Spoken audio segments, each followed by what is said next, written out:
right, ladies and gents, it's time for another blue-white breakdown, except this is not like the typical blue-white breakdown because we have a special guest,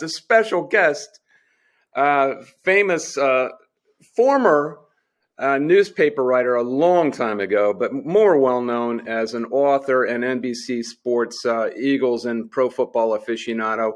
Also worked in a wonderful capacity for NFL Films, which I enjoy talking to him about most of all, and the author of the incredible Philadelphia Eagles Encyclopedia, which anyone can sit down with and just bust open anywhere, and you can read stories upon stories upon stories, beautifully written about people you didn't know existed. At least I didn't. Ray Didinger is with us. Ray, how are you? I'm great. Delight being with you guys. Great seeing you again, David. I should mention his latest book, which came out last year, called Finished Business, because he just retired. And it's an addendum to all his work. I don't even know where to start, Ray, but I'm gonna give it to Bob Flounders here because he's more of the NFL aficionado, and that's what you like. We might touch on some Penn State stuff later in the podcast, but just go ahead, Bob. Yeah, so I mean, I know where I would like to start, Ray. So I grew up in Bethlehem, Pennsylvania. Both my parents were from Philadelphia. My dad was a diehard Eagles fan. And at about 7 years old, it was actually 1971, I just couldn't stand it anymore. So I put on the TV, and the Cowboys were on against like the Cardinals. And I just said, that's enough. He was a lunatic on Sundays. So I went to the dark side, and my mom, who grew up an Eagles fan, came with me, and she became a Cowboys fan for the rest of her life. But the reason I bring it up is I'm so familiar with the Philadelphia sports scene in the 70s and the 80s. What a fascinating time. And Bethlehem was close enough to Philadelphia that we could get the Philadelphia Daily News at like a newsstand. And my dad got it every day, he'd bring it home from work. And I know that there were some great staffs in Boston and some other cities, but I don't think I've ever seen a staff like the one that was put together in Philadelphia, that whether it was the columnists or the beat people, just incredible writing, and it was just a great time for me to grow up and learn about sports in general. And as a Cowboys fan, I knew enough about the Eagles to really follow along. But I always think, Ray, and I know you wrote about it in one of your books, the year 1980, I think in one calendar sports year, Ray, every major Philadelphia sports team went to the finals. Right. And that's got to almost be statistically impossible. And I just wonder, I know you get asked a lot about it, but I just growing up and being a member of the Philadelphia Daily News, and then experiencing a year like that where literally every day on your job, you just had something incredible to write about. It was the best of all possible worlds. It really was. I mean, I was fairly new as a columnist then. I had been the Eagles beat guy from 70 through 76, through the first year of Dick Vermeil. And then Jim Barniak, who was the columnist, left newspapers to go to television. And they promoted me from beat reporter to columnist. So I became a columnist in 77. So I was still fairly new to it, but it was really the beginning of kind of a sports renaissance in Philadelphia. All the teams, after being really bad for the early part of the decade, all the teams got really good all at once. I mean, the Flyers won the 2 Stanley Cups. The Eagles hired Dick Vermeil. The Sixers go out and sign Julius Erving. Yeah. And then the Eagles got on their run, and the Phillies went to the playoffs, lost a couple times, then went to the World Series. But by the end of the decade, you're right. I mean, at 79 into 80, all 4 teams went to the finals. And if you're the sports columnist in Philadelphia, every day you woke up and it was not a question of what am I going to write about? The question was, what am I not going to write about? Because there were good stories all around you. I mean, you felt like writing something every day because there was that much good stuff out there. I gotta mention Tommy and me because I don't want to forget about it. Yeah. There was just a press opportunity, I believe, Friday. This is Ray's play that first ran through sold-out runs both near Rittenhouse Square, where you live. I believe was the first place it ran, about Ray's friendship with Tommy McDonald, the Hall of Fame crazy wide receiver. And I believe, I'm pretty sure the last guy, I talked to Ernie Corsi last night, and he said, if you say so, I can't argue with it. The last NFL player not to wear a face mask. That's true. And I'm old enough to remember that in 1968, him coming off on the field in his final game with the Cleveland Browns. He'd already retired, and Nick Skorich, Ray told me, brought him back because Gary Collins got hurt, and he played in the NFL championship game where the Colts just destroyed my Browns 34-0. And he was on the field. He was without a face mask in 1968. Against Bubba Smith. Yes, and I mean they were all getting destroyed. It was really bad. They brought Frank Ryan on the field at the end. Anyway, Tommy and Me is an incredible story that goes back to 1957 when Ray first, as a 10-year-old, used to go to Eagles training camp in Hershey. They drive up, and there was the practice field. Ernie said it was a beautifully manicured practice field, but yet people would drive up, throw their blankets on the ground, and have a picnic. The only people were there. Now, Ray, I want you to describe this scene as a 10-year-old in 1957 and contrast that with like the NovaCare complex now, which is like a gated community. You can't get in. You describe it very well, Dave. That's what it was. I mean, it was just, and it wasn't just the Eagles. I mean, that was the nature of pro football in the 1950s, before the 58 championship game, before the boom, before the game really took off. I mean, in those mid-50s years, it wasn't as big as college football. College football was bigger than pro football. So the NFL training camps then were very open door. I mean, they were very informal. And if you were a real fan, which my parents and I certainly were, I mean, you could drive to their training camp, which was in Hershey. They practiced on this big open field that was right next to the high school football stadium. And there were no restrictions at all. You just pulled up, you got out of your car, you walked up, you stood on the sidelines next to the players. And there were actually people who did come with a picnic basket and a blanket and spread it out on the field and had a picnic lunch while they were watching the team practice. On Earth, it was like the surface of Venus, I imagine. But yeah, it was just a kinder, gentler time. But I mean, the other part of it was, and Ernie, of course, he probably talked to you about this too, because he was a Colts fan. Every year, every summer during those years, the Colts and the Eagles would play an exhibition game, and the Colts would bus from their camp, which was in Westminster, and they would bus to Hershey with the Colts band, with the Colts fans. Oh, my God. They would all come up in this caravan up the turnpike to Hershey, and they would play a Saturday night game in this little high school stadium. And for $2 general admission, general seating, come one, come all, you could go there and watch Norm Van Brocklin, Sonny Jurgensen, Tommy McDonald, Chuck Bednarik, Johnny Unitas, Lenny Moore, Raymond Burry, Gino Marchetti. I mean, wow. in this little high school stadium for $2, you could go in and watch 12 Hall of Famers play. I mean, that was pro football in the 1950s, and we thought nothing of it. Yeah. Go ahead, Bob. I was going to say, I think Artie Donovan is another character. Oh, yeah, that's exactly who I thought of as Art Donovan. Yeah. He's actually talked about those trips to Hershey and drinking beer after practice and all that stuff. Those guys, I mean, Ray, those guys played hard. They practiced hard, but they still enjoyed their life. And I just feel like I think football was a little bit different in the approach. I mean, it really wasn't that much about the money. Back then, you had to really love the game to play it and to go through, training camps that probably were 2 months long and, hitting every day, 2-a-days, 3-a-days, Dick Vermeil, style practices that would come later. But it's just a different time. And I'm sure it was just great to be able to experience that. Or worse, Ed Kayat. Well, you're right. I mean, the way you describe it is true. I mean, it was the 50s. And pro football players were just blue-collar working men. They really were. I mean, they were your neighbors. They didn't live in gated communities now. They were living next door to you. You were bumping into them in the supermarket. I mean, they were regular guys. I mean, even the greats were regular guys. They all had jobs in the off season. I mean, they all had to work in the off season to make a living. I mean, what they were making in pro football couldn't support a family.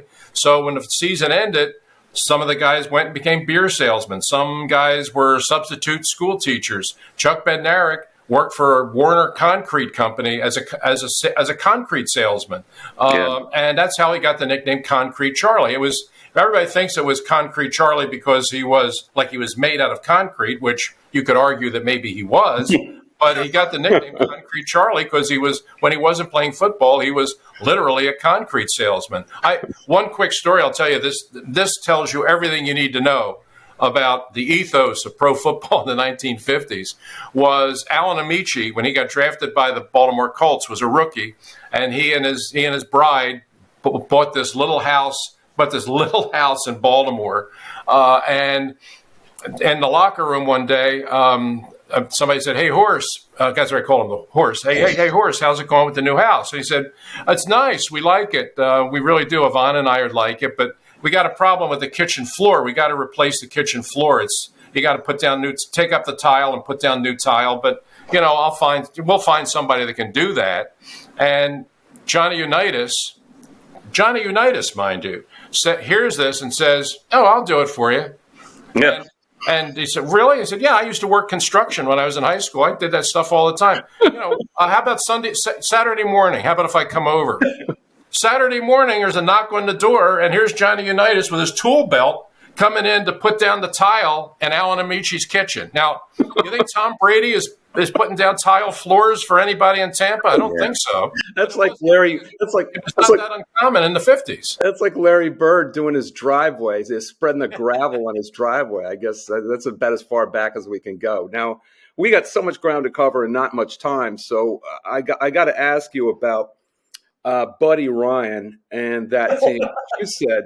You said in your book is the most interesting team that you covered, and that's a long time because we're talking over 50 years. That late 80s, early 90s group. Now, why? And try to describe for the people what it was like covering those guys on a daily basis. It was just a very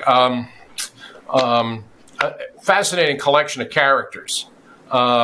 It was the personalities on the team were just different, but enormous. I mean, you had Reggie White, who was a great player, the best defensive end I've ever seen, but also literally an ordained minister on the side. You had Randall Cunningham, who was this spectacularly talented young quarterback who kind of wanted to be Arsenio Hall, so you had that part going on. You had Buddy, who was this very different, shoot from the hip, don't care what I say or how many enemies I make. He was your head coach.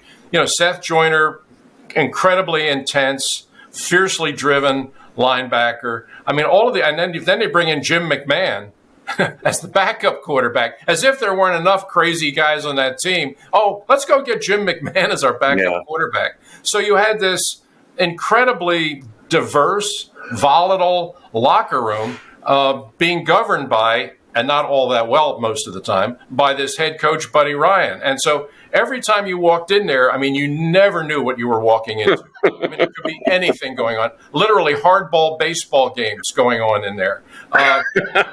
Reggie White jumping on a teammate to just demonstrate the latest WWF move that he had just seen the night before. I mean, Reggie would do that to the writers. I mean, he did it to me once. Yeah. Like I'm walking through the locker room and all of a sudden I'm in this hammer hold that he had seen Ric Flair put on somebody the night before. And to him, he's playing, right? I mean, this is fun for him. I feel like my head is in a vice. And Reggie, please, did I hurt you? I'm sorry. But I mean, that's the kind of stuff, when you went in there, you never had to look hard for a story. They were all around you. You only had to survive to write it. And you didn't even mention Jerome Brown. And Jerome, who was maybe the biggest character of all. This extraordinarily talented defensive tackle from the University of Miami that Buddy brought in and sort of became, Yeah, he was sort of the catalyst of that whole defensive line. I mean, Reggie was the best player. Reggie was certainly the best player. But Jerome was kind of the emotional pulse of that defense. And on Sunday, I mean, he was in a lot of ways he was like a 300-pound 9-year-old in a lot of ways during the week. I mean, he didn't seem to take anything seriously. And if there was laughing going on in the locker room, which there usually was, Jerome was usually in the middle of it. That was all fine Monday through Friday.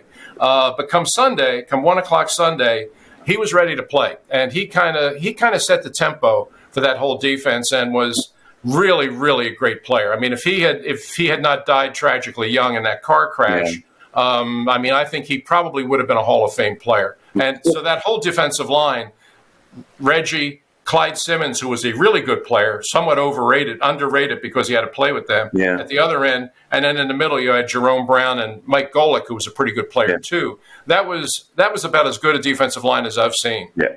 And my other question about that team, if I may, if Buddy has any offensive acumen at all, or want to do something with the offense around Randall Cunningham, how many Super Bowls does that team win?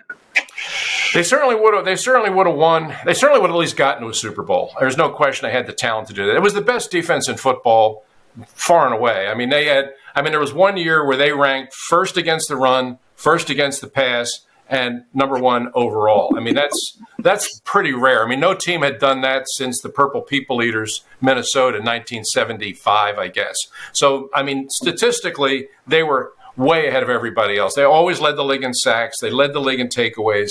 It was clearly a dominating defense. Comparable to the 85 Bears, right? I mean, yeah, pretty close. I mean, it's the closest thing I've seen to the 85 Bears. Yeah. And of course, Buddy was the defensive coordinator of that Bear team. So what he did in Philadelphia was he tried to build a defense like the 85 Bears, and he came pretty damn close. Yeah. The only problem was that Buddy really had very little patience or regard for the offense. He just didn't. I mean, he just felt, I'm going to build a defense that is so good that we can win it just with that, which is kind of what the Bears did in 85.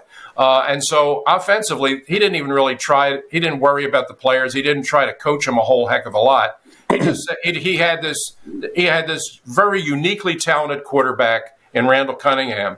And Buddy would often say, look, Randall, just go out and make 3 or 4 big plays. Just, there was no real structure to the offense. There was no real rhyme nor rhythm to the play calling. It was just, Randall, go make a couple big plays and the defense will do the rest. Well, that'll get you to the playoffs, and it did pretty much every year. But in the playoffs, you're playing good teams, and you need a balanced team, and you need some semblance of offense and discipline to win in the postseason. And Buddy's teams, that's one of the areas where they just always came up short. Yeah. Ray, everything you described about that team, I was just curious, in a way, did maybe the team closest to that team on the Philadelphia sports team, was it the 93 Phillies in terms of talent, characters, the clubhouse, but also strong leadership like Dutch Dalton?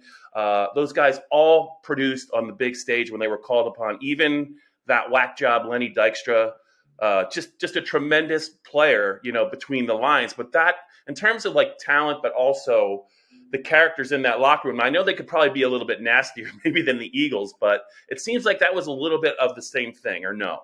Yeah, no, I think that's a pretty good comparison. I think that's a pretty good comparison. The 93 Phillies was a team with, a huge personality, with a lot of very, shall we say, colorful individuals on the team. And just the whole Macho Row thing was very real to those guys. And, the Eagles didn't talk in terms of Macho Row, but they had one. There's no doubt. If you were around that team, it was Macho Row, but without the nickname. And so what we saw with the Phillies in 93 was very akin. The difference between them was that there was real greatness in that Eagles team. I mean, there was the potential there to really be a championship team and maybe a team that could stay on top for a while. The 93 Phillies were a lot of guys, a lot of journeyman players that all of a sudden kind of had a career year all together in 93 and kind of had a lightning in a bottle sort of experience with that team. Got to the World Series, lose to Toronto. But there was never the feeling with that team or being around that team that this was a team that was set up to become a long-term success. You kind of saw it for what it was. Whereas with the Buddy Ryan Eagles, I mean, they had a chance to get on top and stay on top for a long time. They just weren't quite able to pull that off. Now, you go through the Ray Rhodes era, which was what it was, and then the Andy Reid era, which was lengthy and mastering the salary cap in a way that always kept them competitive, but couldn't get over the top in 2004. That kind of languished for a while. And then you go through kind of a dead period. Did you see 2017 coming at all? And when did you, if you did? No, not at the start of the year. No. I mean, there were obvious questions, not just I was asking, but a lot of people were asking about who's Doug Pederson. You know, I mean, it was obvious that Chip Kelly had burned all the bridges here and pretty much had to go after year 3. But then, okay, now where do we go from here? And everybody was guessing, could it be John Gruden? Could it be this guy? Could it be that guy? And when they announced they were hiring Doug Pederson, it was kind of like, what? I mean, nobody could. And I mean, the only thing that people in Philadelphia knew about Doug Pederson was that he was a bad quarterback. I mean, he was the guy that was the veteran they brought in to play until Donovan McNabb was ready to play. But the idea that he's the head coach, really? And what did you say on Sportsnet? Do you remember? What's the most critical thing you said on Sportsnet? Well, the most critical thing I said was a laugh. I mean, I remember when we were on the radio, Glenn McDowell and I on WIP. Oh, okay. And we were kicking around. We were just kicking around. Who could the Eagles interview? Who could the Eagles talk to now? Because there were some candidates out there. Yeah. And because I was hearing chatter that hey, Gruden wants to get back in. Gruden's ready to, the broadcasting thing was fine, but he's ready to coach again. And that's kind of what I was saying. Hey, if John Gruden wants to coach again, they ought to call him. So we're kicking all these names around, and we got this call from a guy, I can't remember his first name, but he was calling from Kansas City. And so we say, hey, Earl from Kansas City, you're on the line. He says, listen, I can tell you who the Eagles' next head coach is going to be. And we said, oh, sure. Who is it? I said, it's going to be Doug Pederson. And Glenn McDowell and I, we both burst out laughing. We literally burst out laughing. And what I said was, come on, you're kidding, right? I mean, you're not serious with this, Doug Pederson. And the guy said, no, I'm telling you, it's going to be Doug Pederson. He's out here coaching under Andy. He's the offensive coordinator.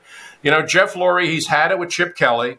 He regrets that he ever let Andy go. And he's going to try and recreate the Andy era, but he can't get Andy. So Doug Pederson's going to be, in Jeff's eyes, the next best thing. This guy called it right down the line. And I said, no. I mean, I see that what you're trying. I see that what you're trying to say here, and I see you're trying to connect these dots. But there's no way that they can bring Doug Pederson in here and sell him to the Philadelphia fans. Well, it wasn't a week later that there's an announcement that the Eagles have just hired Doug Pederson, and I'm sure that guy in Kansas City was laughing his butt off at us because I mean he ran it by us, and we just said, oh no, don't be ridiculous. But he came in, and by the second year, here they are. And to your point and to your question, David, did I see it coming? No. I remember a training camp that year in 2017. Doug made the statement that he thought that Eagles team that he had in training camp in 2017 was the equal of the team that he played on in Green Bay that went to a Super Bowl. And again, we kind of laughed. He kind of thought, oh, come on, don't be ridiculous. But he said, we have really good players here. We just have to kind of get this thing going. But we got good players here.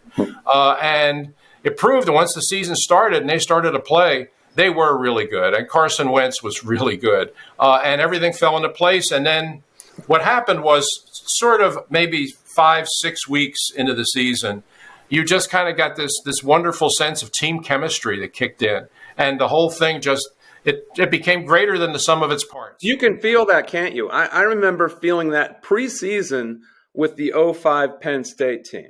Mm-hmm. And that the three captains, Posluszny, Zemaitis, and Robinson, all had like control of different sectors of the team.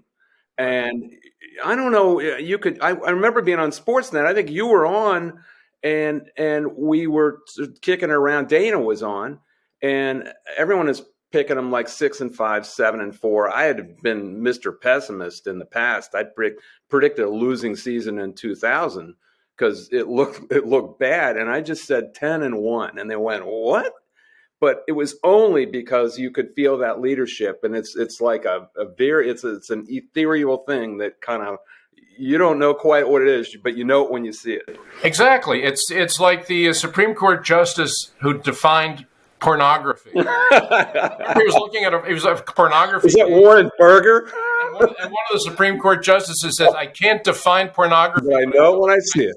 I know it when I see it. Yeah. Team chemistry is exactly that. I can't define it, but I know it when I see it. And I saw it with that team. And I remember like week 3 or 4, the Eagles played that game against the New York Giants at the Link. They had a big lead. They squandered it.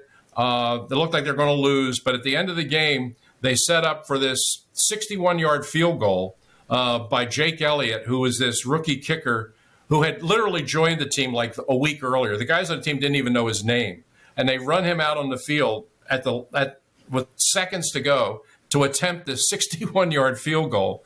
And he makes it. Yeah. And I remember I'm sitting in the booth. I'm sitting in our broadcast location in the studio at Comcast Sportsnet, and the ball goes through the uprights. And I'm sitting next to Seth Joyner, okay, who is nobody's Pollyanna. Yeah. and Seth said, you know what? This might just be the year. Destiny's Child. And I said, come on, Seth, it's week 3. And he said, I'm telling you, stuff like this doesn't happen for no reason. Yeah. Okay? This only makes sense in the context of something bigger. And I thought, no, that's kind of crazy. But the guy had been on 2 Super Bowl teams. Yeah. He knew he kind of felt it coming. But by the middle of the season, I think we all felt it, that this team was on a special ride. I think Bob's got to bug out for a doctor's appointment. You want to just ask one last thing before you leave? Sure. No, this has been great. Ray, I just wanted to ask you, how often did your job as a writer intersect with maybe a couple of Penn State moments? Obviously not a priority based out of Philadelphia, but did you get a chance to spend, whether it was a big bowl game or, I don't know if that Alabama Penn State game in the Sugar Bowl, but were there any moments where you had a chance to kind of intersect with Penn State, whether it was in the 70s, 80s, or even 90s? And what was kind of, maybe did you spend any time around Joe or no? 1982. He's going to tell some stories now. Well, yeah, I went up to Penn State in '82 to do a series of articles for the newspaper, and sort of walked into a firestorm up there. I went up there to just do a piece about Penn State football and Joe and the whole Happy Valley kind of mystique.